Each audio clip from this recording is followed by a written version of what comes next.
Yo, yo, yo, what's good with it, y'all? It's your boy Lamborghini Preem back once again talking this boxing shit. And as always, make sure you check out my all new album, It's My Turn, the Throne Ascension LP. It's a motherfucking classic. It's available literally everywhere music is found. That's iTunes, Amazon, Spotify, Tidal. Big shout out to Tidal. Apple Music, Google Play, YouTube, literally anywhere you can find music. All you got to do is search my name, The Supreme General, or the album title, It's My Turn, the Throne Ascension LP, and I shall appear. Also, you can hit up my official site, hustlegameboss.com, and check it out there. You can also get your official Supreme General everything, swag, like merchandise, basically the hoodies, t-shirts, hats, you know what I mean, drawstring knapsacks, cell phone cases. I got it all over there, baby. That's hustlegameboss.com/shop if you want to support your boy and show some love to my movement. Also, I've been gone for a minute, but I had a lot of personal things going on. I don't like to get too much into what be popping off in my personal life like that. It's just it's not like it's like super heavy or nothing like that. It's just a bunch of shit, man. I had to take some time away, man. Rest in peace, my nigga Jay Rich, man. I love you. It's my brother. You know what I'm saying? And I'm just back, man. I'm back like he would have wanted me to be. And we back at it, baby. And since we back at it, it's only fitting that we talk about what's the hottest division in boxing right now, in my opinion, and that's the heavyweight division. We got a bunch of major players who all looking good, We got my man Luis King Kong Ortiz.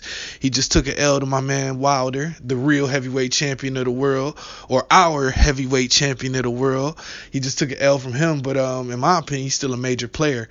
In fact, I would love to see what happens if he fights Joshua, man. That would be an incredible fight. But the likelihood of that going down is low. But even with that being the case, Luis Ortiz is still a major player at the heavyweight division.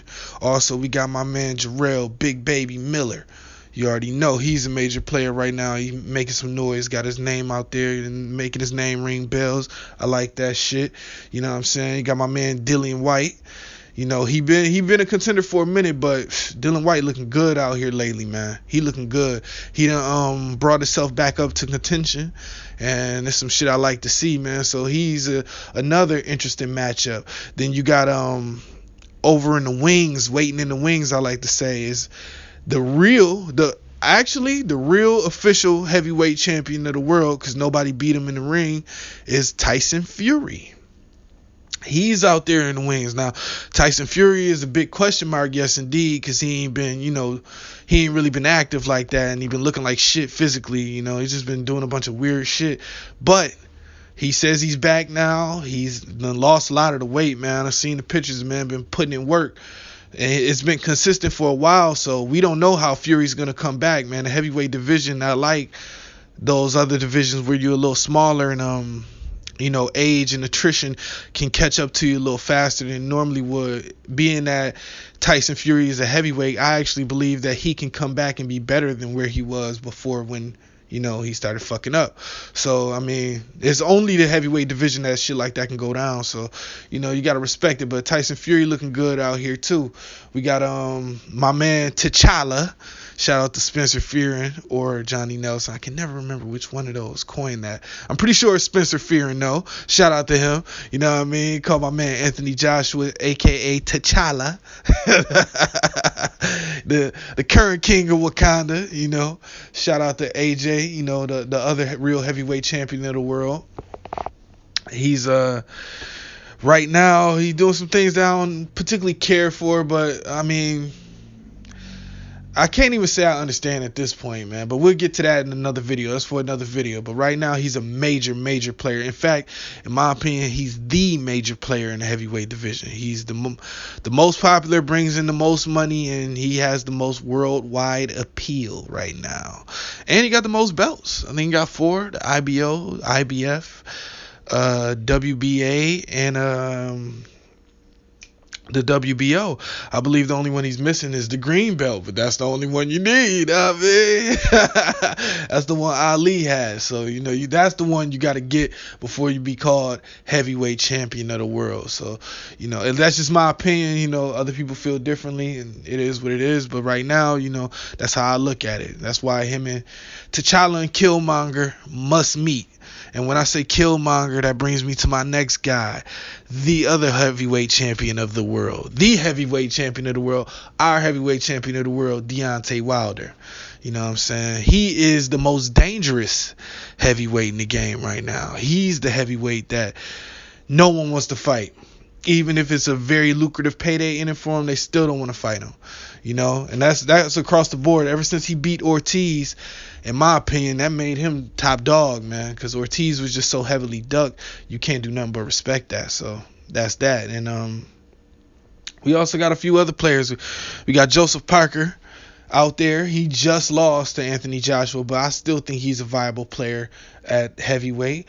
We got my man Tony Bellew, who's not really a heavyweight, and I don't expect him to jump into the fray for contention, but he's still an option for guys who don't necessarily want to fight a big, huge heavyweight like Anthony Joshua or Deontay Wilder. A guy like Tony Bellew, fights like that can be made. Nothing for no belts, really. You know what I mean? Because if you want a belt, you got to go through AJ or Wilder, and nobody seems to want to go that route right now. But I don't see him fighting for titles and nothing like that, but I do see him in some good competitive matches at heavyweight because some guys his size that he could fight and look good fighting. So with him, and then you got David Haye, who should retire in my opinion. I believe David Haye is done at this point physically. His style was very, very reliant on physical gifts and athletic attributes, and once you get past a certain age, man, that shit just doesn't age well, those kind of styles. So I didn't expect him to lose to Tony Bellew the way that he did, but I definitely Tony Bellew was the favorite in my eyes coming into that fight, even though I picked David Haye. I don't know if I tweeted that shit. I know I didn't make a video about it, but I picked David Haye in that fight, and I was very disappointed with the way that he looked, but I understood being that the man is 37, 38 years old, and he got an athletic style. So those are the key players, in my opinion, in the heavyweight division that's got it popping right now. At the end of the day, it's really a round robin. Oh, shit. I'm sorry. I forgot. Also got to throw Alexander P.E.D. Vetkin in there. That motherfucker that got caught cheating so many motherfucking times, man. You have to take him serious because he's a threat and he has a lot of skills, in addition to the juicing, but when you juice that much, man, I can't even trust that the fight gonna go off without a hitch. So, he's a major player in the game right now. Somehow his promoter has kept him afloat, and his promoter, man, his motherfucking lawyers is fucking OGs, man. Them boys did their thing. They somehow got a guy who he cheated and fucked up the fight, got him to pay him. I still don't understand how the fuck that shit went down, man. I'm hoping it's some fluke shit and it's not real, and maybe they're gonna revisit this shit and while they're gonna get his money, but that is some fuck shit, man. Some wild shit. But yeah, those are the major players in the heavyweight division right now as it stands. You got a few other guys right on the outside, on the outer layer of fringe contention, but I don't expect to see those guys make a lot of noise until we have a few things decided, like who's the best heavyweight totally, out of all these guys. And that's basically the main players are Anthony Joshua, Deontay Wilder, Dillian Whyte, Alexander Povetkin, and Luis Ortiz, in my opinion. You know what I'm saying? You could throw in some of those other names I mentioned, but in my opinion, those are the guys right now who running shit in the heavyweight division. Those are the ones you got to look out for. If you want my personal opinion, at the end of the day, who comes out on top of this fray, it's only one of two ways it can go. Either T'Challa or Killmonger. It's either going to be Wilder or it's going to be Joshua. I believe Joshua's technical ability sets him above just about everybody he will face in lieu of facing Wilder. And Wilder's power, the X factor, the mind eraser, that right hand, that motherfucker is going to set him apart until they meet. And then It's, in my opinion, it's a 50-50 fight. I'm riding with Wilder. He's American. I'm American, so I'm rolling with him heavy. But at the same time, I understand that Joshua is no pushover, and I don't expect him to walk through him. In fact, I expect Joshua to win a lot of the rounds in the fight. In fact, he might be down on the scorecards. Wilder, I'm talking about, might end up down at on the scorecards towards the end. But we already know it only takes one punch, and in my opinion, Wilder will land that punch. And when he do, he'll be the undisputed world heavyweight champion and the baddest motherfucking man on the planet. You know what I mean? But until then, man, we got a lot of question marks and variables, and I'm looking forward to seeing how this shit all shake out. So, I'm going to be releasing the litany of videos today because, you know, I got to catch up. Got a lot of different things that I haven't talked about that I feel like I need to talk about. So you can expect this won't be the only one or the last one at all, man. I'm coming with some new shit right behind this. So I'm out, man. Until the next time, fuck with me. I'm out 100.